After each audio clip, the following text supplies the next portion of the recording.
ये है talks news network और आप देख रहे हैं पॉलिटॉक्स, राजनीति का कच्चा चिट्ठा। केंद्रीय मंत्री अनुराग ठाकुर ने एक बार फिर गुपकार गठबंधन को देश की एकता के लिए खतरा बताते हुए कहा कि वहां के भ्रष्टाचारी नेताओं ने जम्मू कश्मीर जैसे स्वर्ग को भी नर्क बना दिया था। बीजेपी सांसद ठाकुर ने जम्मू कश्मीर के लोगों को गुपकार गैंग से सतर्क रहने की सलाह देते हुए कहा कि राष्ट्र विरोधी गुपकार गठबंधन कभी भी अपने मंसूबे में कामयाब नहीं हो पाएगा। केंद्रीय मंत्री ने आगे कहा कि कश्मीर में धारा 370 हटने के बाद से सूबे की जनता तो विकास की ओर अग्रसर है, लेकिन गुपकार गैंग के नेता पाकिस्तान और चीन की जुबान बोल रहे हैं। अनुराग ठाकुर ने ये भी कहा कि गुपकार गैंग कश्मीर में बैलेट नहीं बल्कि बुलेट की राजनीति कर रही है। भाजपा बैलेट से लोकतंत्र को मजबूत बनाने की राह पर है, जबकि गुपकार अलायंस गोली से लोगों को डराने की कोशिश कर रहा है। ठाकुर ने नेशनल कॉन्फ्रेंस, पीडीपी और कांग्रेस पार्टी पर जमकर निशाना साधा और तंज कसते हुए कहा कि जमीन कब्जाने वाले अब गुपकार हो गए हैं। केंद्रीय मंत्री अनुराग ठाकुर ने गुपकार पर हमलावर होते हुए कहा कि गुपकार गठबंधन वाले लाख चाहने पर भी प्रधानमंत्री नरेंद्र मोदी की इच्छा शक्ति द्वारा समाप्त किए गए अनुच्छेद 370 और 35A की वापसी कभी नहीं करा पाएंगे। गुपकार के गुप्त इरादों का देश के सामने भांडाफोड़ हो चुका है। ठाकुर ने कहा कि केंद्र की नीतियों का लाभ सीधे जम्मू कश्मीर के लोगों तक पहुंच रहा है, जो गुपकार गठबंधन को बर्दाश्त नहीं हो रहा है।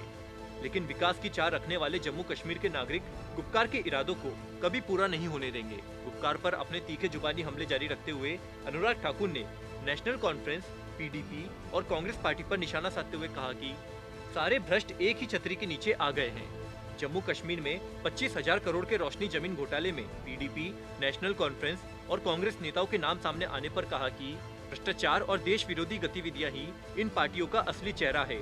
ठाकुर ने कहा कि जम्मू कश्मीर में रोशनी लैंड स्कैम न सिर्फ यहाँ का बल्कि अपनी तरह का देश का सबसे बड़ा भूमि घोटाला है।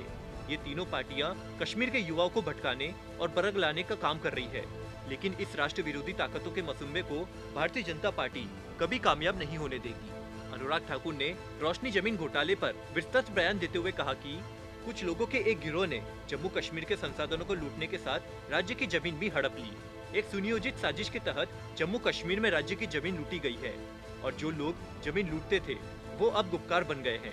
ठाकुर यही नहीं रुके, फारूक अब्दुल्ला और महबूबा मुफ्ती पर निशाना साधते हुए कहा कि अब्दुल्ला मुफ्ती परिवार सदैव ही राष्ट्र के हितों के खिलाफ जाता रहा है, जिसे जहां मौका मिला उसने वहां घाटी को लूटा है। अब्दुल्ला परिवार और नेशनल कॉन्फ्रेंस पर हमलावर होते हुए अनुराग ठाकुर ने कहा कि अब्दुल्ला परिवार ने घर के लिए सुजवान गांव में 3 कनाल जमीन खरीदी, लेकिन 7 कनाल पर कब्जा कर लिया। नेशनल कॉन्फ्रेंस का दफ्तर भी रोशनी एक्ट का फायदा उठाकर बनाया गया। यह दिखाता है कि दशकों से यहाँ कैसा अंधेरा राज चल रहा था। सत्ता में आने का इनका मकसद सेवा नहीं बल्कि विलासिता होती थी और ये उसी संस्कृति को अभी तक पाल पोस रहे हैं। इनका असली चेहरा अब जनता के सामने आ चुका है। हाईकोर्ट के निर्देश पर जारी सूची में फारूक अब्दुल्ला की बहन सुरैया माटू और बहनोई के नाम भी शामिल है। अनुराग ठाकुर ने कांग्रेस को भी आड़े हाथ लेते हुए कहा कि हार हार कर बेहाल हुई कांग्रेस ने चीन व पाकिस्तान की भाषा बोलने वाले गुपकार गैंग से हाथ मिलाया है। कांग्रेस हार से इतना बौखलाई गई है कि आज उनका सहयोग मांग रही है, जो अनुच्छेद 370 बहाली के लिए पाकिस्तान व चीन से समर्थन मांग रहे हैं। हताश में कांग्रेस ने राष्ट्र विरोधी ताकतों से हाथ मिला लिया।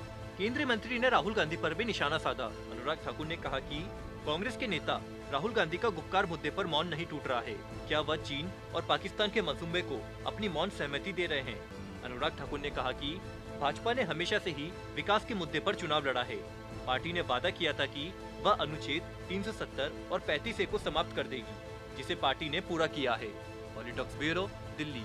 ये है टॉक्स न्यूज नेटवर्क और आप देख रहे हैं पॉलिटॉक्स, राजनीति का कच्चा चिट्ठा।